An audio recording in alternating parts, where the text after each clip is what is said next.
नमस्कार, जोहार। मेरा नाम चित्तरंजन कुमार है और आप देख रहे हैं द भारत मित्र। देखिए, कुछ वक्त पहले एनटीपीसी और मुख्यमंत्री हेमंत सोरेन के खिलाफ बयानबाजी देने को लेकर कांग्रेस ने बड़ी कार्रवाई की। बड़ी कार्रवाई योगेंद्र साव पर हुई थी कि पार्टी ने अनुशासनात्मक कार्रवाई करते हुए योगेंद्र साव को 3 वर्षों के लिए पार्टी से निष्कासित किया। तो वहीं इस पूरे मामले पर पार्टी ने जो है उनका निष्कासन रद्द कर दिया और पुनः वापस पार्टी में वो शामिल हो गए, पार्टी के सदस्य वो बन गए, क्योंकि पार्टी ने उन पर अनुशासनात्मक कार्रवाई करते हुए 3 वर्षों के लिए पार्टी से निष्कासित किया था, तो निष्कासन रद्द हो गया।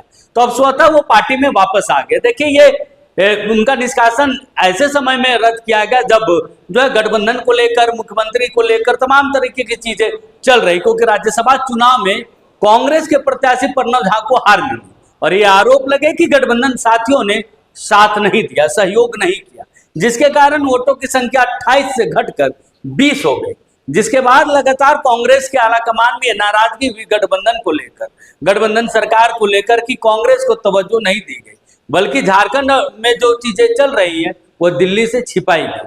जिसके बाद आज ये फैसला लिया गया और अनुशासन समिति ने जो कार्रवाई उनके ऊपर की थी उसे रद्द कर दिया गया। यानी कि योगेंद्र साव के ऊपर जो पार्टी ने, जो कांग्रेस पार्टी ने जो कार्रवाई की थी अनुशासन जो के खिलाफ, जो उन्होंने बयानबाजियां दी थी मुख्यमंत्री हेमंत सोरेन के खिलाफ, इन सब पर जो उन पर कार्रवाई करते हुए पार्टी के अनुशासन समिति ने जो कार्रवाई की थी, 3 वर्षों के लिए निष्कासन किया था, वो वापस कर लिया गया, वो रद्द कर लिया गया। देखिए, योगेंद्र साव पूर्व मंत्री भी रहे हैं, वर्तमान में जो राष्ट्रीय सचिव हैं अंबा प्रसाद उनकी बेटी है, और लगातार क्योंकि पिता के निष्कासन के बाद अंबा प्रसाद भी कई बार ऐसे बयान दे चुकी, लेकिन पार्टी ने उन पर कोई कार्रवाई नहीं की थी। लेकिन योगेंद्र साव पर पार्टी ने कार्रवाई की थी और कहा था कि अगर पार्टी सारी चीजों को देख रही है, अगर जरूरत पड़ी तो अंबा प्रसाद भी अगर पार्टी लाइन से बाहर जाकर अनुशासन तोड़ती है, पार्टी का अनुशासन तोड़ती है, तो उनके ऊपर भी कार्रवाई हो सकती है। लेकिन बहरहाल कोई कार्रवाई नहीं हुई थी।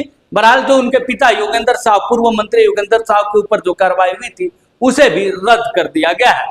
तो देखिए, एक तरफ गठबंधन में सब कुछ आलिस वेल तो नहीं, क्योंकि कांग्रेस के प्रत्याशी प्रणव झा के हार मिलने के बाद कांग्रेस में नाराजगी देखी जा रही है गठबंधन को लेकर, साथी दलों को लेकर, और यही कारण है कि पार्टी जो है, क्योंकि योगेंद्र साव ने कोई कांग्रेस के नेता या राहुल गांधी के खिलाफ कोई शिकायत उनकी नहीं थी, या फिर उनके खिलाफ कोई बयानबाजियां उन्होंने नहीं की थी, और यही कारण क्योंकि उनकी बयानबाजी सरकार को लेकर थी, जो है मुख्यमंत्री हेमंत सोरेन को लेकर थी, एनटीपीसी के खिलाफ उनकी लड़ाई, और यही कारण है कि पार्टी ने जब इन सारी चीजों को देखा तो उनका जो निष्कासन था वो रद्द किया गया।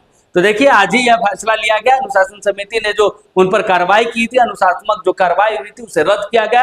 अब जो पार्टी से 3 वर्षों के लिए उनको प्राथमिक सदस्य से हटाया गया था, वो फैसला रद्द कर दिया गया। तो देखिए, योगेंद्र साव जो है पुनः पार्टी के सक्रिय सदस्य में से अब एक पार्टी के कार्यक्रमों में वो भाग ले सकते हैं, क्योंकि इससे पहले अगर पार्टी आपके ऊपर अनुशासनात्मक कार्रवाई करती है तो पार्टी के जो लीगल ऑर्गेनाइज जो बैठक होते हैं उसमें आप भाग नहीं ले सकते, आप पार्टी का झंडा का प्रयोग नहीं कर सकते। तो ये कार्रवाई थी वो रद्द कर दिया गया। पार्टी के हम बैठकों में योगेंद्र साव की भूमिका आपको संगठन में दिखेगी।